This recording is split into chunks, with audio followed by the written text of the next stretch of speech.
Welcome to my YouTube channel. Kung bago ka lang sa channel na to at true-blooded Aldab Nation ka, tama po ang channel na pinuntahan mo. Kaya considering na po kitang bagong subscriber. At huwag mong kalimutan pindutin yung bell para lagi po kang updated sa bagong video na ilalabas ko.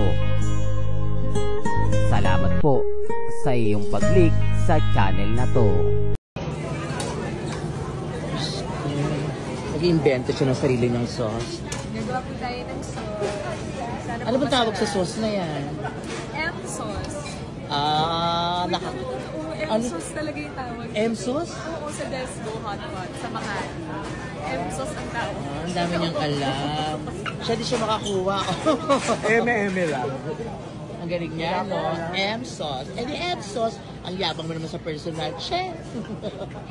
Welcome back mga kaaldab. Ito na naman po ang inyong lingkod, si Mr. Destiny, at magbibigay tayo ng pinakamagandang update po ngayon sa social media. Ito yung mga ebidensya at resibo mga kaaldab na ginagawa lang po ito ni Mengay kay Alden Richards. Dito sa part ng video na to mga kaaldab, dinner na naman po ang napapanood ninyo at nakikita. Kaya lang syempre maraming kwento na naman po ang mga naglalabasan. Pero pansin nyo po ba kung gaano ka-blooming ngayon si Mrs. Paul Carson? Sa mga hindi po nakakaalam, sa mga baguhan, sa mga taong hindi po inabutan ang Aldab Nation since 2015, hindi nyo po pwedeng sabihin o mag-react na mali po ako.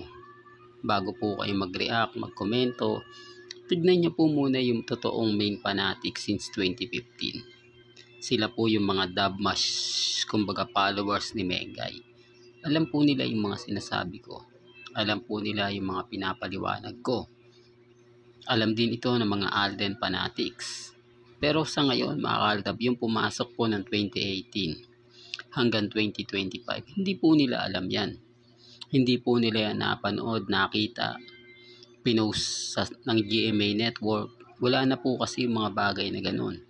Dinilit na po lahat ng mga magagandang post, update ng ABS-CBN, ng GMA Network, 8 Bulaga, yung mga sinasabi nila Ma'am Ruby, Alan Kay, lahat ng Legit Dabbercats, naglaho na lang po yun.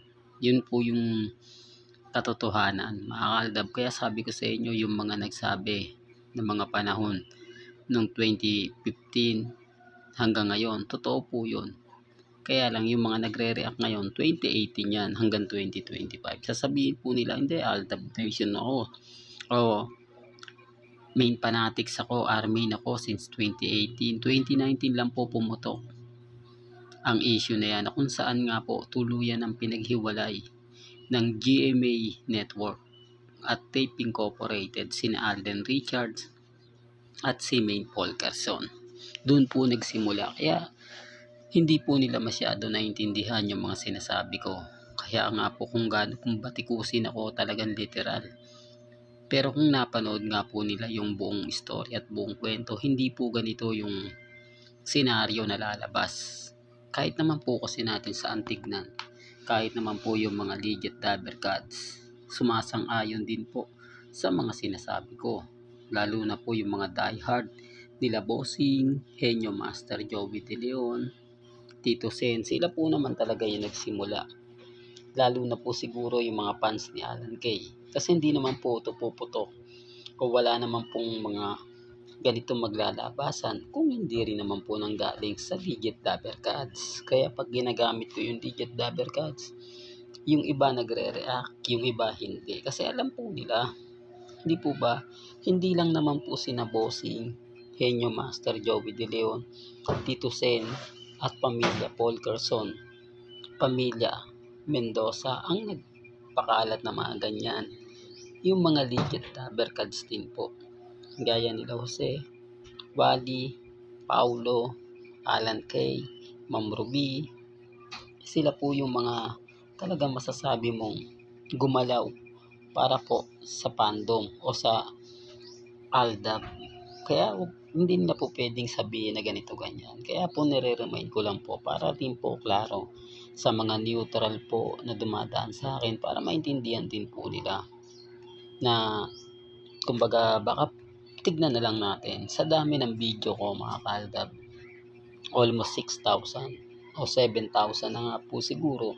Doon nyo makikita, doon nyo mapapanood lahat-lahat ng mga gusto nyo pong malaman, maintindihan kung bakit nga po ba nagsimula at bakit nga po ba hindi kami magawang idemanda, hindi kami magawang kumbaga basagin sa mga post namin, sa mga update namin. Kaya nga sabi ko sa inyo, yung mga ginagawa ni Mengay since 2015 at yung mga ginagawa ni Alden Richards, pwede nyong i-combine sa mga video ko. Hindi po ito nagkataon lang, hindi ito coincident lang, hindi ito sinasabi nilang ginagamit lang kasi ni Alden kapag nag-post si Mengay kung ngari sumasabay siya. Sa tingin niya po ba magkakaroon ng napakaraming blessing si Alden Richards kung sa tingin ng Panginoon may hindi siya ginagawang maganda? So, hindi, real talk yan mga kaaldab. At sa akin po, hindi niyo po pwedeng sabihin na ginagamit ko sina Alden at si Mengay. Dahil wala naman po tayong video na kung saan nagbago tayo. Na kung saan bumagsak ang Aldab, iniwan ko. Na kung saan nagpalit po ako ng content. Hindi po ba? Pero kaya na sinabi ko, hindi po ako namimilit. Kumbaga, sabi ko nga po sa inyo kung ano lang po yung mga nangyayari, kung ano lang po yung mga nagaganap, yun lang naman po yung ina-update natin. Walang mali doon. Ang mali lang po mga kaaldab, yung mga bitter, yung mga affected na wala naman po talagang alam at hindi naman po talaga nila totally alam yung mga nangyayari at nagaganap. Kaya nga sabi ko sa inyo, kung totoo yung mga sinasabi nila, pinapakalat nila, common sense na lang po yun. Di po ba? Pero andun na yung point mga kaaldab na kailangan natin itong gawin, kailangan natin itong mga ganito ganyan.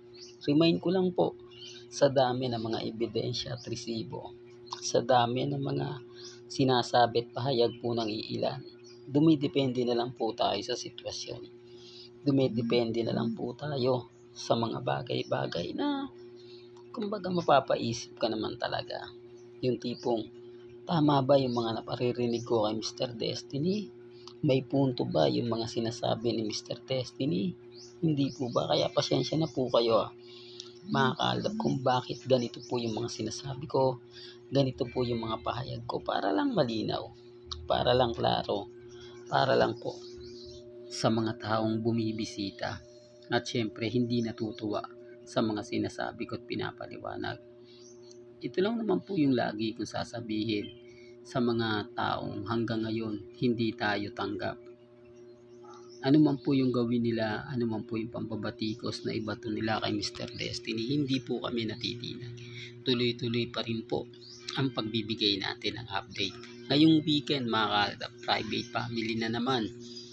Siyempre, gaya ng dati, magpo-post at magbibigay ng update na naman si Alden Richards habang si Mengay tahimik lang. Hindi mo makikita nagsisimba, hindi mo nakikitang lumalabas kumakain kasama si Congressman Aljo. Pero siyempre mga kaaldab, magiging bitter na naman tayo kapag yun lagi yung sinasabi natin, yun lagi yung pinupunto natin. Pero totoo naman po sa dami ng mga komento po sa Legit Dabber Gods at yung mga tanong kung bakit 2 years na wala pa rin, hindi po ba? Hindi nyo po pwedeng sabihin na ganito ganyan, sobrang busy lang. May mga point na yung ultimo mga Legit Dabber Gods sumasang-ayon na rin po sa sinasabi ng fandom. Remind ko lang po dito sa channel ni Mr. Destiny, wala pong pilitan. May kanya-kanya po tayong opinion, may kanya-kanya po tayong pananaw na nire-respeto ko naman po yan at ginagalang.